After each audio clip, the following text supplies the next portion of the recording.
No hubo ninguna clase de acuerdo. No hubo una propuesta técnica real, aseguró gobernadora del Tolima. La gobernadora del Tolima, Adriana Magali Matiz, afirmó en entrevista con la FM que no existió ningún acuerdo entre los gobernadores y el gobierno nacional sobre el manejo de los recursos territoriales. Cuestionó el alcance del decreto 1474 y anunció que acudirán a la Corte Constitucional para solicitar su suspensión por el impacto que tendría sobre la autonomía fiscal y las finanzas departamentales. Matiz señaló que en la reunión con el ministro de Hacienda y el ministro del Interior no se pactó ninguna salida concreta. No hubo ninguna clase de acuerdo, dijo, y agregó que aunque se reconoce el espacio de diálogo, no comparte la afirmación del ministro de Hacienda, según la cual Colombia es un Estado central sin autonomía.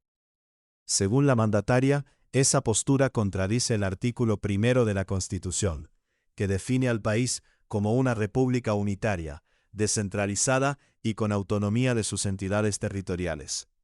Lea también, FLA advierte, nuevos impuestos subirían hasta 50% el precio del aguardiente en Antioquia.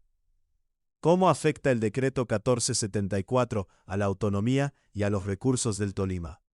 La gobernadora explicó que el gobierno no presentó una propuesta técnica formal para compensar a los departamentos. No hubo una propuesta técnica real.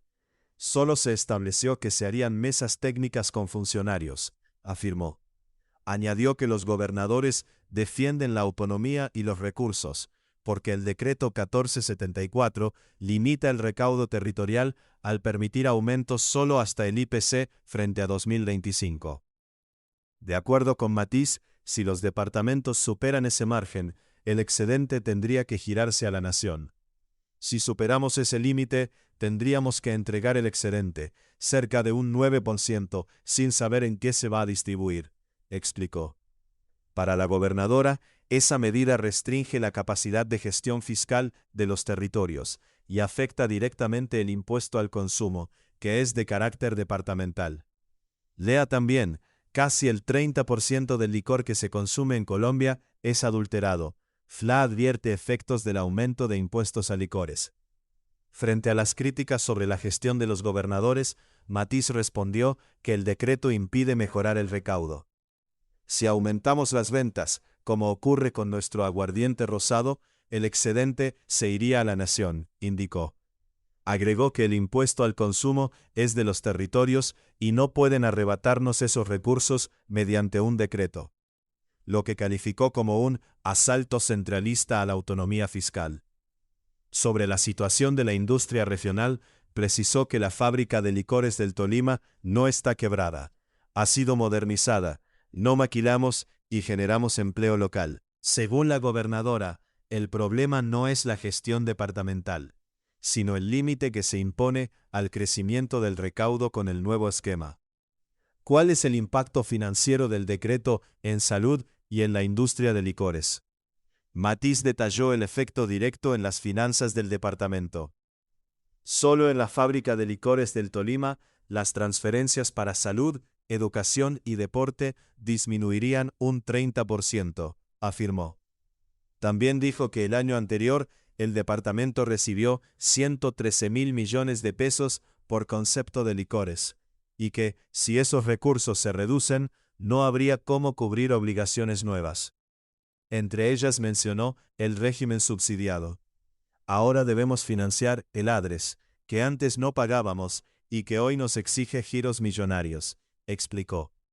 Para la gobernadora, la afectación no solo es fiscal, sino también estructural para la sostenibilidad de los programas financiados con el impuesto al consumo. Lea también, rebelión de gobernadores. Benedetti fustigó a regiones que no acatarán la emergencia económica y lo llamó mal ejemplo. La mandataria también se refirió al impacto sobre el consumidor y el mercado. Señaló que productos como botellas de vino que costaban 12.000 pesos podrían superar los 17.000. Los impuestos subieron un 100%, afirmó. Según Matiz, el riesgo es que los compradores migren a productos más económicos y con menos grados de alcohol, lo que afectaría de forma permanente a las licoreras regionales. Los efectos de este decreto deben proyectarse a 10 años por la pérdida de mercado que va a generar, dijo. En ese escenario, sostuvo que la industria departamental perdería participación y se debilitaría la fuente principal de financiación territorial. Ante la falta de acuerdo, la gobernadora confirmó la ruta jurídica. La única alternativa es tomar acciones ante la Corte Constitucional, aseguró. Anunció que solicitarán una medida preventiva para suspender el decreto y que la Corte escuche a los gobernadores. Defender los recursos no es rebeldía, es responsabilidad y compromiso con los ciudadanos, concluyó. Este contenido fue escrito y producido por una inteligencia artificial bajo supervisión y curaduría de un periodista de la FM.